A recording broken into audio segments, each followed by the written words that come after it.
ดอกพุทธเวทนี่ไงแค่แบบพอตาเลิกไม่ป่ะเนาะเลิกเอาไว้ Roman Catholic Church ใครดีช่วงนั้นโจ้พอดีแต่ละหมู่ผมก็จืดพอละ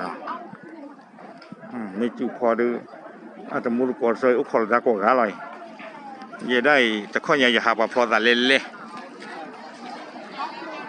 แต่ละหมู่ผมเมื่อแต่ละหมู่ปกฟ้าคือหลักอีกด้วยมั้งเนาะยังไม่ดูหรอกดอใจเราก็ปากกระจาระยาเราก็ตื่นเล่นนักเลชีเลยว่ารู้จักพระกีเตชกีเกตบ้าแต่เกตโกลไปเจ้าสาวจะโยนดอกไม้แล้วน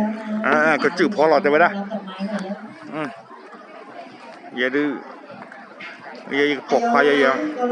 หลังค่ะก็จืดพอเราก็จืดพอให้ท่อลีแต่ดูให้ก็ขอพ่อพอเลยหรออีตาด้วยพ่อเมนี่เดี๋ยวสุญญาตะบลอตาละเฮ้ยให้ท่อหรือแล้วนะเฮ้ยมาดาโตตนอมาดาบูตนอมาดาพูตนอดาทอตนอยี่ร้อยก็จื้อแล้วจื้อแล้ว3 2 จื้อแล้วเฮ้ย1